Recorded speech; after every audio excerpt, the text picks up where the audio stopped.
नमस्कार. माय महानगरच्या लाईव्हमध्ये मी वैभव पाटील आपलं स्वागत करतो. मी सध्या आहे माटुंगा परिसरामध्ये. माटुंगा रुईया कॉलेजच्या परिसरामध्ये आहे. सध्या पावसाने विश्रांती घेतली आहे. पावसाची रिमझिम सकाळपासून सुरू होती, मात्र सद्यस्थितीत पावसाने विश्रांती घेतली आहे. मात्र विश्रांती घेतली असली तरी मुंबईमध्ये आज सकाळपासून मुसळधार पावसामुळे पाणी साचलं होतं. त्याचा निचरा आता कुठेतरी हळूहळू होत आहे. मात्र माटुंगाचा रुईया कॉलेजचा परिसर पाहिला तर तिथे अजूनही साचलेलं पाणी हे कायम आहे. त्याला अजून निचरा होण्यास अजूनही वेळ लागतो आहे, कारण साधारणतः आपण पाहतोय रस्ता सध्या दिसतोय, मात्र पाणी अजूनही ओसरलेलं नाही आहे. त्यामुळे वाहतूकही सध्या धीम्या गतीनं सुरू आहे. सकाळपासून जर पाहायला गेलं तर साधारणतः आज सकाळी म्हणजे मध्यरात्रीपासून जी पावसाची संततधारा सुरू होती ती कायम होती आणि आज पहाटेपासूनच पावसानं जोर तो धरला होता. सध्या दुपार झालेली आहे आणि सध्या आपण पाहतोय या सध्याच्या स्थितीमध्ये वातावरणसुद्धा पाहतोय की वातावरणसुद्धा ढगाळ वातावरण आहे आणि ढगाळ वातावरण असून या ठिकाणी पावसाची मात्र सद्यस्थितीत विश्रांती असल्याचं पाहायला मिळत आहे. पाणी हळूहळू जे आहे ते ओसरत आहे. मात्र ओसरत असलं तरी रस्त्याच्या कडा आपण पाहतोय जिथे मात्र पाणी अजूनही आहे. हे मैदान समोर आपण पाहतोच आणि इथे हे समोरच्या दिशेने रुईया महाविद्यालय आहे आणि हा जो संपूर्ण परिसर आहे तो सध्या अजूनही पाहतो की त्याच्यामध्ये पाणी आहे. हा जो संपूर्ण परिसर आपण पाहिला तर हा सकल भागात येतो. सकल भाग या ठिकाणी आहे. इथून थेट माटुंगा पूर्व रेल्वे स्थानक येतं. त्यामुळे हा जो संपूर्ण रस्ता आहे या रस्त्यावरती ज्या वेळेला मुसळधार पाऊस होतो, ज्यावेळेला सकल भागात पाणी साचतं, त्यावेळेला हा रस्ता देखील जो माटुंगा स्थानकातून जो हा रस्ता सुरू होतो तो थेट दादर स्थानकापर्यंत म्हणजे दादर पूर्व स्थानकापर्यंत जाणारा हा रस्ता आहे आणि हा मुळात सकल भाग असल्यामुळे त्या ठिकाणी पाणी जे आहे ते साचतं. अजूनही तुम्ही पाहू शकता ज्या प्रकारे गाडी ती जात आहे त्यानुसार ती आपल्याला पाहायला मिळते की जिथे अजूनही पाणी ओसरलेलं नाही आहे. रस्त्याच्या बहुतांश रस्त्याच्या कडेला असेल, मध्यभागी असेल, ही पाहू शकतात.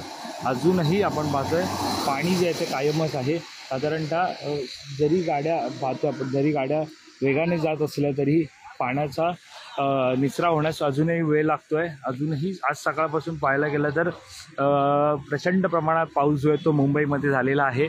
या पावसामुळे महापालिका प्रशासन असेल, राज्य सरकार असेल, यासोबतच प्रशासन शासन असेल, त्यांनी आपण पाहतो या ठिकाणी सतर्कता बाळगत आजच्या दिवशी जे ते शालेय शिक्षणाला आजच्या दिवशी सुट्टी जी आहे ती जाहीर केली होती. दुपारच्या सत्रातील शाळांना सुट्टी जी आहे ती जाहीर केली, कारण ज्या प्रकारे पाहतोय जो पाऊस झालेला आहे त्या पावसामुळे निश्चितच विद्यार्थी असतील, पालक असतील, त्यांना साचलेल्या पाण्यातून वाट काढावी लागू नये यासाठी सतर्कता बाळगत घेतलेला हा निर्णय होता आणि त्या निर्णयानुसार येथे असलेल्या साधारणतः पाहतोय ज्या जिल्ह्यातील मुंबई जिल्ह्यातील शाळा होत्या त्यांना सुट्टी देण्यात आलेली आहे. मुळात आपण पाहतोय की केवळ मुंबईतच नव्हे तर अजूनही राज्याच्या विविध भागांमध्ये आपण पाहतोय अशाच प्रकारे मुसळधार पाऊस झाला आणि त्याच्यामुळे अनेक ठिकाणी पाणी साचलं आहे. अनेक ठिकाणी नदी नाले असतील, धबधबे असतील, ते सुद्धा दुथडी भरून वाहत होते. त्यामुळे ते नदी नाले आणि ते धबधबे हे सुद्धा दुथडी भरून वाहत असल्यामुळे त्या ठिकाणच्या गावांना सुद्धा मोठा धोका जो येतो, तिकडच्या किनारी भागात असलेल्या गावांना सुद्धा मोठा धोका जो आहे तो त्यावेळेला होता.